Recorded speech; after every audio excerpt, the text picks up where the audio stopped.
நடிகர் மான்சூர் அலிகான் அவர்கள் விஜய் பத்தி ஒரு சில விஷயங்களை பேட்டியில சொல்லியிருந்திருக்காரு. முக்கியமா அவரோட அரசியல் வாழ்க்கையை பத்தி நுணுக்கமா ஒரு மறைமுகமான ஒரு வார்த்தையை ஒண்ணு விட்டுருக்காரு. அதை பத்தி இந்த வீடியோல நம்ம இப்போ தெளிவா பார்க்கலாம். என்ன நடந்தாலும் சரி ரொம்ப சாதாரணமா எதையுமே கண்டுக்காம எந்த ஒரு பயமே இல்லாம சொல்றவர் தான் நடிகர் மான்சூர் அலிகான். அவர் ஒரு நடன கலைஞர் அப்படிங்கிறது நமக்கு தெரியும். சினிமா இண்டஸ்ட்ரியில அப்படிதான் கால் எடுத்து வச்சாரு. அதுக்கப்புறம் கேப்டன் பிரபாகரன் படத்துல வில்லனா நடிக்க வந்தாரு. அதாவது விஜயகாந்த் அவர்கள் சொல்லிதான் அந்த படத்துல நடிச்சாரு. அதோட நடிப்பு மக்களுக்கு இடையில ஒரு பெரும் பரபரப்பை ஏற்படுத்துச்சு. எல்லாருக்குமே ரொம்ப பிடிச்சிருந்துச்சு. அதுக்கப்புறம் அவர் நடிச்ச படம் எல்லாமே வில்லன் கேரக்டர்லாம் இருந்துச்சு. தொடர்ந்து நிறைய படங்களும் நடிச்சுட்டு வந்துட்டு இருந்தாரு. இந்த நிலையில கொஞ்ச நாளாவே அவர் என்ன பண்ணிட்டு இருக்காருன்னா காமெடி கடந்த வில்லன் வேடங்கள்ல மட்டும் தான் நடிச்சுட்டு வராரு. அதுவுமே ரசிகர்களுக்கு மத்தியில ஒரு சிரிக்க வைக்கிறது மட்டும் இல்லாம ஒரு பக்கம் சர்ச்சைக்குரிய கருத்துக்களையும் பரப்பிக்கிட்டு தான் இருக்கு. ஆனாலுமே அவருக்குன்னு ஒரு தனி ஃபேன்ஸே இருந்துட்டு இருக்காங்க. இப்ப ரீசெண்டா ஒரு வேலை பண்ணாரு. லியோ படத்துல நடிச்ச திரிஷாவை பத்தி ஒரு சில விஷயங்கள் அவர் சோசியல் மீடியால பேச அதுக்காக அவர் மன்னிப்பு கேட்கிற நிலைக்கு தள்ளப்பட்டது எல்லாமே நமக்கு நல்லாவே தெரியும். இப்ப சரக்கு அப்படிங்கிற படத்தை ஏகிக்கிட்டு இருக்காரு. பிகாஸ் இன்னும் சொல்ல போனோம்னா அவர் நிறைய படத்தை டைரக்டும் பண்ணிருக்காராமா. இந்த படம்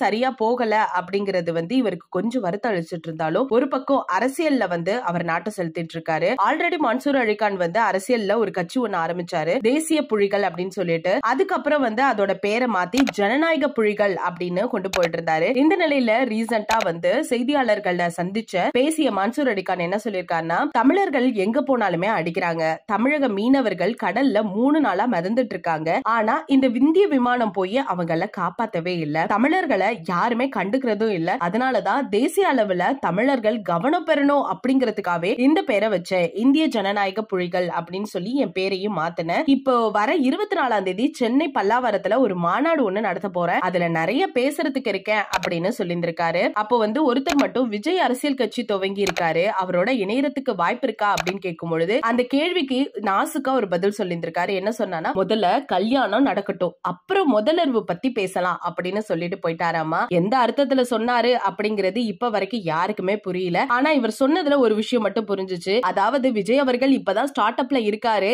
இதுக்கப்புறம் நிறைய விஷயம் இருக்குங்கிறத குறிச்சு சொல்லியிருக்காரு போல. சோ இத பத்தி கேட்ட உடனே ரசிகர்கள் எல்லாருமே ரொம்ப சர்ச்சைக்குரிய விஷயமா பேசப்பட்டுட்டு இத ஷேர் பண்ணிட்டு வராங்க. நீங்க என்ன நினைக்கிறீங்க? முக்கியமா விஜய் ரசிகர்கள் என்ன நினைக்கிறீங்க அப்படிங்கிற உங்களோட கருத்துக்களை மறக்காம நம்ம கமெண்ட் செக்ஷன்ல ஷேர் பண்ணிக்கோங்க.